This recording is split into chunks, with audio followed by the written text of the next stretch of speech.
لیکن میں بطول آپ سے میں بات کرتی ہوں، وجوہات تو بہت ساری ہوتی ہیں. ابھی جس طرح سے مسرت مصباح صاحبہ نے بھی کہا کہ وراثت کے بھی ایشوز ہوتے ہیں، غیرت کے بھی ہوتے ہیں، اور نو ورڈ، ہمارے ورڈ میں، ہماری دنیا میں اور ہمارے معاشرے میں جب عورت نو کہتی ہے تو اس نو کو نو کی طرح کیوں نہیں لیا جاتا؟ مجھے یہ بات سمجھ میں نہیں آتی. مطلب ہمارے یہاں نو کی ایکسیپٹنس کب آئے گی کہ عورت کو کے پاس بھی یہ رائٹ ہے کہ وہ نو کہہ سکے؟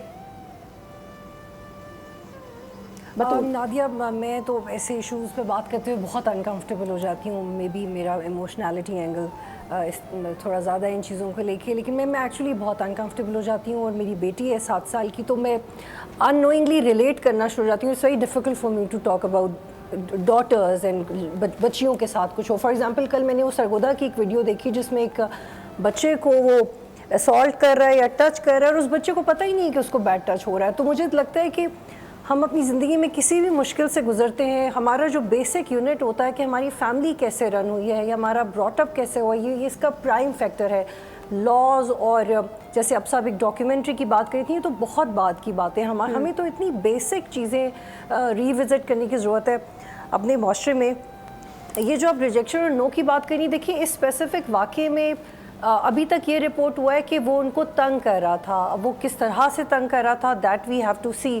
لیکن ڈیفینیٹلی وہ she was a good looking women, وہاں پہ تھیں، اویلیبل تھیں. ایک کنزرویٹو علاقے میں، آپ کو پتہ ہے کوئٹہ میں خواتین یا جو بلوچستان ہے وہاں پہ ایسے اویلیبل، اٹ مینس کہ یار اب لوگوں کو نظر آ رہے ہیں آپ ایک اچھے عہدے پہ کام کر رہے ہیں تو لوگ آپ سے ایکسپیکٹ کرنا شروع ہو جاتے ہیں. اور ہمارے یہاں تو اتنا عجیب و غریب سا ماحول ہے کہ لوگوں کو لگتا ہے کہ اگر کوئی عورت گھر سے باہر نکلی ہے، ہم نے خود بھی یہ فیس کیا ہے، میں نے بھی یہ فیس کیا ہے کہ اگر آپ گھر سے باہر نکلے ہیں تو مطلب آپ کو کوئی مجبوری ہوتی ہوگی، آپ کے آگے پیچھے کوئی نہیں ہے، آپ کا کوئی باپ بہن نہیں ہے، آپ ان پہ ڈپینڈ کر رہے ہیں، اور جو دنیا والے چاہتے ہیں اسپیشلی ورک پلیس پہ آپ سے کچھ بھی ایکسپیکٹ کر سکتے ہیں. تو اس بیچاری کے ساتھ بھی ایک لفٹ آپریٹر کی ایک ہمت دیکھیں کہ اس نے ایک سرونگ ڈاکٹر کا یہ حشر کر دیا. اسٹل میں یہ بات ماننے کو مجھے نہیں پتا، میں I just want to complete. ہاں لیکن میں یہ بات لٹرلی ماننے کو تیار نہیں ہوں کہ ایک لفٹ آپریٹر کی اتنی ہمت ہوئی، پھر اس کو مار دیا گیا انکاؤنٹر میں.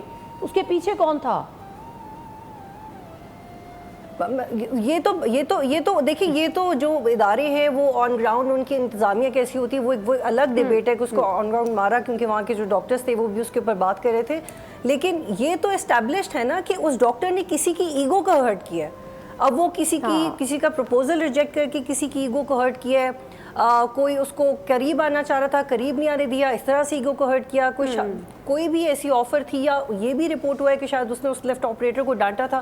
جو بھی تھا، اس خاتون نے کسی کی ان نوئنگلی کسی کی ایگو کو ہرٹ کر دیا، اور اس بیچاری کا یہ حشر ہو گیا. ہم اتنے ایگریسو کیسے ہو جاتے ہیں، یا اتنی غیر انسانی کیسے ہو جاتے ہیں، اتنا انتہائی قدم کیسے اٹھا لیتے ہیں.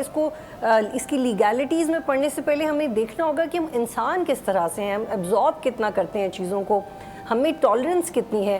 And I don't think so کہ یہ صرف ویمن اسپیسیفک ہو گیا ہے. اتنے ہارینڈس واقعات ہیں کہ ہم ٹی وی پہ کوٹ ہی نہیں کر سکتے. مطلب جو خواتین ہیں، جو اگر وہ ریجیکٹ ہو رہی ہیں تو وہ مردوں کو اغوا کروا کے ان کے ساتھ عجیب و غریب سے مظالم کریں. تو ایسے کیسز بھی، یو آر ایبسولوٹلی رائٹ کہ ایکسیپشنل کیسز ایسے بھی ہیں.